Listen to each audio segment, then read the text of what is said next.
After I go and say, I don't got time for the hate. I need more time in my day. I put the ice in my bay, yeah. You riding on me. I get my drip overseas. Hey, niggas are hating on me, yeah. How y'all doing, ladies and gentlemen? Peace and blessings up on all my Akis and all my sisters out there. Welcome to Split Decision. I'm your host, Aki. To my left is no other than Professor Nims, the pundit with the PhD in pugilism. Talk to him nice. Don't talk to him twice. Now, his name is a professor for a reason because he's a real lifetime professor. Now, Aki stand for my brother in Arabic. For the people that don't know, is a New York, saying. You're supposed to say it Aki, but because that letter is not in English, it's pronounced as Aki in English. And obviously, in New York, you know what I'm saying, they say Aki, so put y'all in game. That's another way of saying Migo. Ridiculous. Now, last topic of the day. We got, or maybe if you could squeeze in another topic real quick, but this is more important. We got Porter versus Manny Pacquiao. Now, every time we made a video, man, these Pacquiao fans come at us talking about we hating. Or they don't come at me. Man, because you out here, they be thinking you the leader of the Pac-Tars. That's not a good thing. I'm objective. I like ride on a flight of facts or whatnot when I'm going out there. This is not, they don't care about being objective. They being racist. They just hate the fact that I'm telling it like it is. I'm spitting the truth, and they out here allergic to the truth. That's why they hating me. But I'm saying they mad at me saying Errol Spence wins or knock him out. They mad at you because you picked Errol Spence to win against Manny Pacquiao too. Yeah. But let's talk about Manny Pacquiao versus Porter because they keep saying, oh, Errol Spence look exposed against Porter. Now, Porter today, the way he looked against Errol Spence, against the Manny Pacquiao today, I ain't talking about a prime Manny Pacquiao. I'm talking about today if they fought, who wins and why? A Porter against Pacquiao? Give me the name first so you could get this hate too. You out here trying to save yourself. I'm trying to analyze the fight in my head, and I think that's you know what? I'm thinking about that, and I'm gonna go out on the limb. You thinking a little? I'm gonna go out on the limb, and I'm gonna go with Pac. Like my first thought was Porter because I thought that Porter was just his physicality and his endurance and stamina would just be too much for Pacquiao. But I could see Porter running into something. I could definitely see Porter running into something. And I'm going to go out on a limb. And I'm going to take a 40-year-old Pacquiao over Porter. Knockout. All right. Well, hey, you out here. They're going to think you out here the leader of the Pac-Tars now. For real, saying that shit. Nah, like, let's speak. Let's get off our feelings. Let's not fall into the hype. Style make fights. Yes, Manny Pacquiao beat Keith Thurman and Porter lost to Keith Thurman. But at the end of the day, Thurman that lost to Pacquiao wasn't the same Thurman that fought Porter. That's first of all. Second of all, Thurman always had the style that Manny Pacquiao likes, which is, fighter that likes to fight in the outside, keep his range. And Manny Pacquiao love that shit. Meanwhile, Porter got the style that Manny Pacquiao hate. Now, I had Manny Pacquiao beating Jeff Horn, but I thought Jeff Horn exposed a lot of things for a 40-year-old Manny Pacquiao, and that's his inside game. He's not comfortable in the inside. He was bullying Pacquiao on the ropes. He was throwing Pacquiao on the ropes, hitting him with so many clean punches. I didn't like what I was seeing. So Porter, the way he fought Errol Spence, will kill a guy like Manny Pacquiao at this point in his career because I don't think Manny could keep up the pace of Porter. That's one thing because we saw him get gassed out a little bit toward the end of the Keith Thurman fight. And then the fact that he don't have inside game, the inside punching and the inside fighting and his just physically how he impulsive on you. Porter would just be too much for Manny Pacquiao at this point in his career. And it's Manny who got knocked out before. It ain't Porter. Porter never got knocked out. So you say he gonna catch him coming in. Even clean that clock. Even Errol Spence, and I got Errol Spence knocking out Manny, couldn't even knock out Shawn Porter. He dropped him. He almost knocked him out, but he couldn't knock him out. He knocked him down. It was man down, but he couldn't keep the man down. You know what I'm saying? He got up. So Manny, I don't see him at this point in his career, having the power to drop Shawn Porter, You don't think especially the Rona way dropped Porter. it don't matter. Porter got a chin, he recovers. Thurman couldn't knock him out. Errol Spence with all them Danny body Garcia shots couldn't and all knock him them, out. all them clean punches like Porter. Ain't nobody knocking out Porter. Porter used to fight at 175, 168 168. as a pro. Like, come on now. Like, this dude is big. He moved down in weight. Manny Pacquiao moved up in weight. This dude moved down in weight to make 147. So I see Porter inside game is the wrong style for Manny Pacquiao. If Jeff Horn gave Manny Pacquiao hell, what you think Porter gonna do? Porter gonna take him to that Porter school where it's gonna be more Porter than Manny ever seen. And Manny sparred Porter, so Manny knows what Porter's like. So I think that gives Manny an advantage, and I think that give Porter an advantage because he's seen Manny's style, because Manny's awkward. But I don't think that give Manny an advantage because he still can't fight in the inside. What you gonna do? You ain't gonna be able to fight in the inside overnight if you never been able to fight in the inside your whole career. You need to turn. You need to hold strategically. Well, why he didn't do that to Jeff Horn? Manny's not the man to hold. Now you asking the Manny thing to is, do something that he don't do. like look, when he, this is not a good sample. When he fought Ricky Hatton, like Ricky Hatton was an inside fighter. He wanted to get inside, and Manny Pacquiao held when he needed to, and then he did some other things and he ran Ricky Hatton into some punch. Of course, this was a prime. This was a prime or whatnot. But hold on. First of all, Manny was in his prime. Second of all, Ricky Hatton, he should have been called no defense Hatton because he had no defense. This is the same guy to beat Casazu though, right? Man, washed up to Casazu. Let's be honest. But let me finish my point though. Let me finish my point. The thing I was saying is that Manny Pacquiao hasn't looked as bad as he did since that Jeff Horn fight. He looked bad in that Jeff Horn fight. But if you look at the other fights since then, I just think that it was his training, the people that he was working with, and some other things. But he hasn't looked. He's looked a lot better since then. Okay, I'm gonna tell you why. It's stylistically, Broner was trying to box him. He stayed in the outside. Keith Thurman, he tried to fight in the inside. Never fought in the inside a day in his life. He always moves around and shit. So Keith Thurman fights at a certain distance that Manny Pacquiao loves to fight in. Broner did the same thing. They fall for Manny trap. It's easy for him to land his straight left hand because you don't see it coming down the pipe. We saw how Porter was slipping Errol Spence left hand. We saw Porter how with his head movement. And we saw Manny Pacquiao struggle against Jeff Horn because of inside fighting. Now picture Porter, because he ain't no Ricky Hatton. Ricky Hatton will walk straight in to a right hand or a straight left. Meanwhile, Porter will bob and weave coming in. Porter will fight in the inside and use his weight. That's kind of being nice. Nah, he did bob and weave. He does this. He's just like that's feigning. And then I'm just there. Nah, he bob and weave. You saw it against me and you saw it against Keith Thurman, and we saw it against Errol Spence. So we got to give Porter the credit. He doesn't come in like this. So like, how was he? This is not a Porter. So how Porter does this? He bounces and then he just decides, okay, I'm a rush in.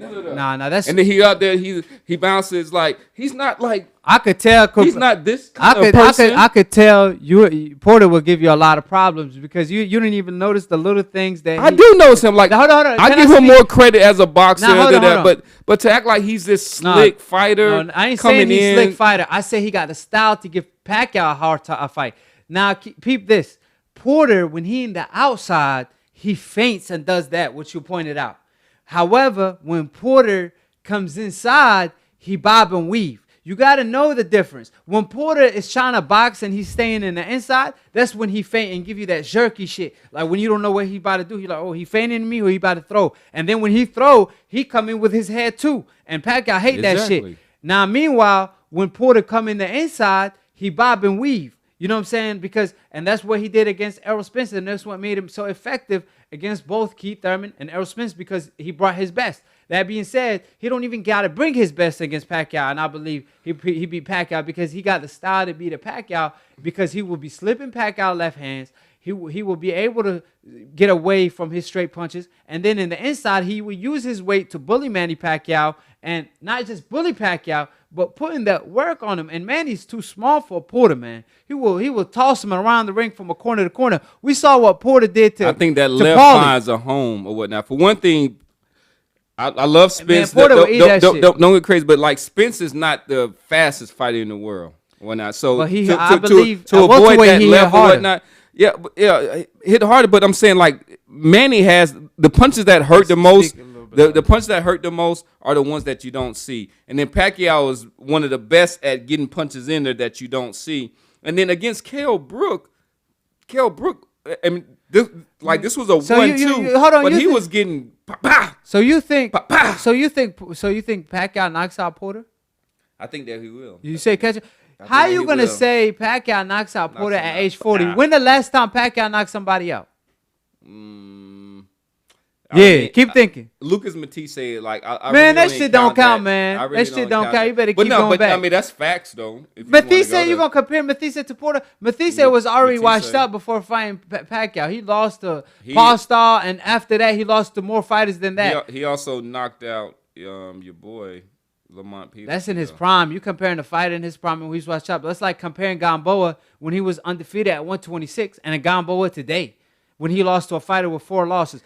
But Gamboa in his prime was equivalent to what Prince Nassim Hamed and Roy Jones. People were looking at him like, damn, this dude pound for pound number he one. was crazy. And now you compare it to him. He lost to a dude with 4 knockouts. You can't compare a guy toward the end of his career and early in his career. That's like comparing Roy Jones. No, you asked me a question. You asked me when's the last time. You said, oh, Matisse, Pacquiao knocked Matisse, and Matisse knocked out Lamar Pearson. Like, nah, you can't do that. I'm saying, give me that's a name. That's not like he fought somebody named like Harold Carter. Give like, me okay. Let me rephrase the question. Name me a fighter Pacquiao knocked out in his prime recently. Like last opponent he knocked out. You said in his prime, and then you said like, recently. No. So he's not in his prime right now. Not Pacquiao prime. Knocks out a fighter that was in his prime. Like a fighter not washed up. The last one was Miguel Cotto. Damn. Where the fuck was that? First of all, Cotto, that was a weight drain, Cotto. At 145, when Cotto had to make the weight they couldn't make for years, and he was drained, and Pacquiao was in his prime, and it was a guy that Cotto that been stopped by Margarito. Now, Porter, on the other hand, never been stopped, been dropped, but got up and fought and wins almost every round that he drops in, almost. Yeah. And a fighter that's in his prime, and a fighter that got the style to give Porter a hard time. I think you don't want the smoke with the Pactars. That's what it sounds like. I'm just like I don't know. When I was thinking about it, you ain't making the case for Porter. I think that Pacquiao is going to run him into a lot of these left hands, and then Porter. I like Porter as an individual. He's a great ambassador for the sport. I've never liked his style of boxing. It don't matter. But I'm saying I like Manny Pacquiao more than I like Porter. I'm not saying Porter's a better fighter than Manny Pacquiao, but I'm saying at this point in his career, he gets not stopped by Porter almost because he got the style that's gonna give Manny a hard time. And like you trying to make a case for Manny, but if you're being truthful, like Manny, when the last time he walked somebody into a knockout punch? Is that Ricky Hatton? That's a freaking deck. He couldn't even knock out Chris Algieri. Well, man, he knocked him down like 7 times or whatnot. I mean, it was a lot. He's still throwing the white towel. What are you doing? What is it? Man, that's the equivalent of a white towel for me, man. Cause we ain't got shout out to Eda Mad Assassin or whatnot. But y'all already know or whatnot. You know what I'm saying? I'm collecting bodies over here. They might well call me the Grim Reaper. He out here looking like Roy Jones. After Roy Jones' prime, when he was getting knocked out every day. Stay tuned, grab y'all popcorn and all that. And y'all saw last show. Me and Professor Nim. Professor Nim win at it. I did want to say something, man. Like they saying that I might have bodied you, man. Is that true? Hey, they said this show is split decision, but I knocked you out. Oh. That's what they said. Hey, Professor Nim was supposed to go out with me last night. he was a no-show. I had to check on him like, is my man in the hospital? Not true. You know what I'm saying? He a professor, but I'm about to be a doctor. You know what I'm saying? And go take care of him real quick. But thank y'all for tuning in to Split Decision. To my left, obviously, it's Professor Nim, a real lifetime professor. I want to say it's Nims too. Is with it. I got the name Professor Nims, but it's actually Nims. It's Professor Nims. But today he came to my IQ University. I took him to my IQ University. Hopefully he graduated. That being said, we out here, you know, matching. Hey, we ain't out here trying to be looking alike and stuff like that, but he out here looking. Shout out to Palestine also. Yeah, now this is from Yemen, man. We're just talking about Palestine, but shout out to Palestine too. You got it from Palestine? Yeah, okay. Yeah. I got this from Yemen, straight from the motherland, baby. Comment below who y'all think won the debate. Is it Professor Nim? Because he claiming Professor Nim's won, but we don't see him in the comment section though. But we peep all the Aki hashtags, so I appreciate all of y'all. Now, if you do fanboys, if y'all believe Professor Nim won the debate, obviously hashtag Nims. That's all you got to do is put hashtag Nim. Because everybody was just like, the guy on the right, or the hashtag Nims, and then, of course, everybody knows Aki. But you know what happened, though. You know when you get taken to school by the Aki, you know what I'm saying? Yo, brother over here, you know what I'm saying, who bringing up facts back to back. I'm out here looking like Drake while you out here looking like Meek Mill. You know what I'm saying? I don't got a ghostwriter though. You know what I'm saying? I'm like Russ. I write my own shit. He got a whole team. He got a whole team behind him. You know what I'm saying? It's all hard work and dedication over here. I'm looking like Russ over here. You know what I'm saying? We the wave, we the mob, we the movement. It's Aki TV, and y'all tuning in to Split Decision. And yeah, it's Split Decision, but y'all fans are telling me to change it to knockout because I'm over here looking for the knockout every show. I'm over here knocking out Professor Nim every time I get a chance to. And that's my man. He ain't even trying to go out with me no more. I think my brother got CTE already. But like, how many smart matches you been in? Hey, but one thing, we appreciate all the views, but also we appreciate all the comments, good and bad. Like I said, I love them. I like being the bad guy. I enjoy the realest comments though. You know what I'm saying? Like, I want y'all to bring up facts, and you know what I'm saying? Like, at the end of the day, I know none of y'all want smoke with me, because every time y'all say something about me, y'all didn't say nothing but y'all hating on my drip. You know what I'm saying? But at the end of the day, y'all ain't talk about anything that I'm saying that's wrong. Y'all ain't bringing up facts to contradict what I'm saying. Everything I say is facts to support my opinion. That being said, appreciate it to everybody that's tuning in. I appreciate all the love and support. And we will go live soon when we get things in order and together. That being said, Professor Nim, appreciate it. We had a great show today. Now, I believe I won the show. I don't know how you feel. I feel like $1 million bucks. How you feel? I'm feeling like I'm looking, you know what I'm saying? So, drip. So, I'm feeling good. You know what I'm saying? I'm feeling good. Well, I'm out here looking like pretty boy Floyd the way I'm out here with my defense. I'm out here being undefeated on Split Decision, baby. That being said, thank y'all for tuning in. Subscribe below if you're trying to get smarter by the minute. If you're trying to get dumber by the second, don't. And listen to these casual fans. Click on the notification bell to get notified every time we go live. And we outie. Peace. I see, shout out, I see one. Hey, let go. Hey. Why? And the I go to say, I don't got time for the hate. I need more time in my day. I put an ice in my bay. Yeah, you riding on me. I get my drip overseas. Hey, niggas are